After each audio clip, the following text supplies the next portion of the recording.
between these two bits, which one would you say is a snaffle bit? I'm going to put these down just for a minute, and I'll explain what a snaffle bit is, and then we'll take a look at them again.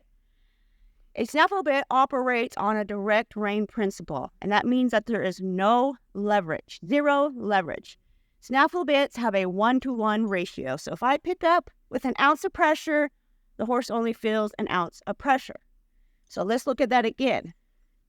Which bit has zero leverage?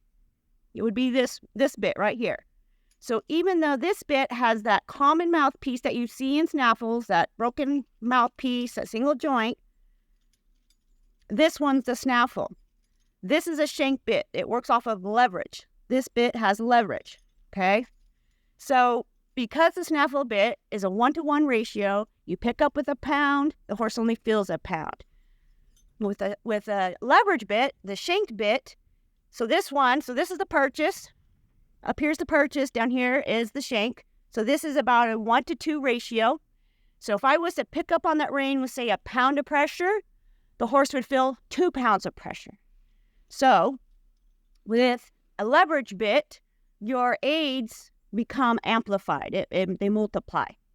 With a snaffle bit, there is no leverage, so whatever you pick up with, that's what the horse feels. You pick up with an ounce, the horse feels an ounce. So that's how you determine a snaffle bit, not by the mouthpiece, but by leverage.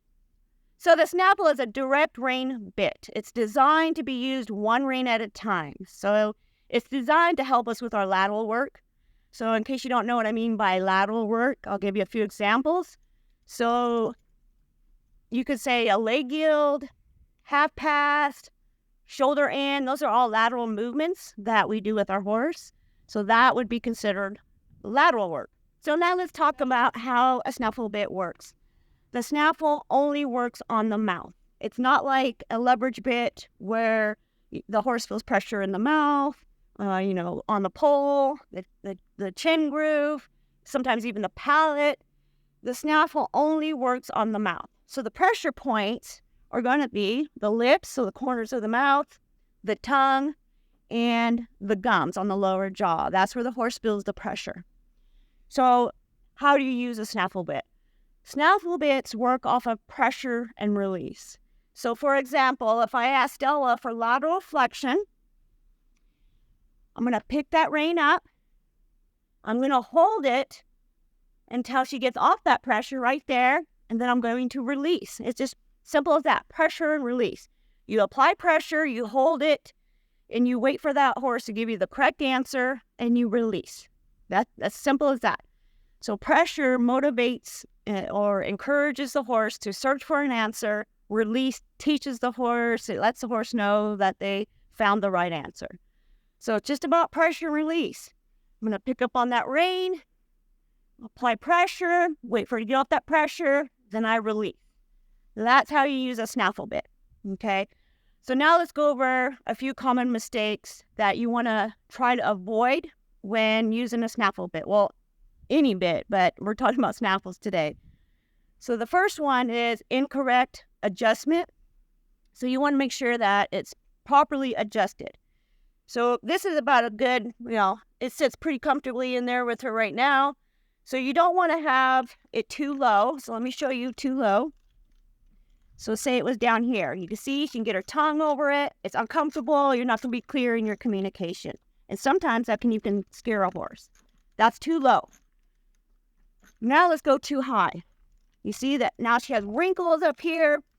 That's not very comfortable either, and that's going to cause constant pressure on the corners of her mouth. So you got to find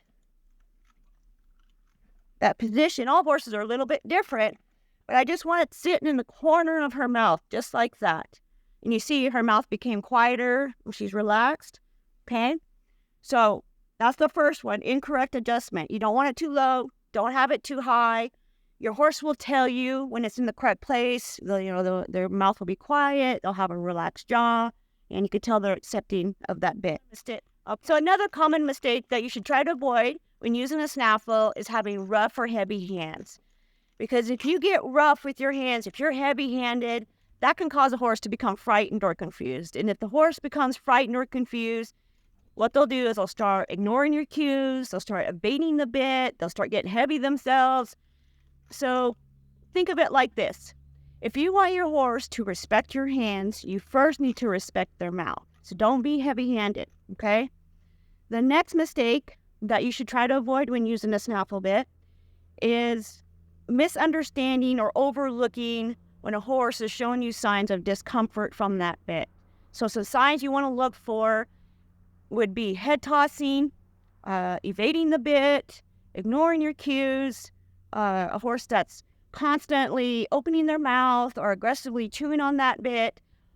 You don't want to ignore those signs. Some signs you do want to look for is this. Of course, it has a quiet mouth. She has a relaxed jaw. She's accepting of the bit. And with Stella, she immediately, when I put a snaffle in her mouth, she starts getting a moist mouth, and that makes it more comfortable for her. That's why you want to promote salivation when you're using any bit. But when you're using a snaffle bit, I like to use bits that promote salivation because it makes that bit more comfortable in their mouth.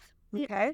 So now that you know what a snaffle bit is, how it works, how to use it, one last thing I want to say before I let you go.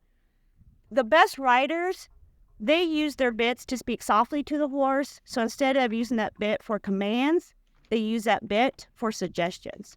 So that's what I like to strive for. I hope that helps. And until next time, Stella and I thank you for watching. Bye-bye.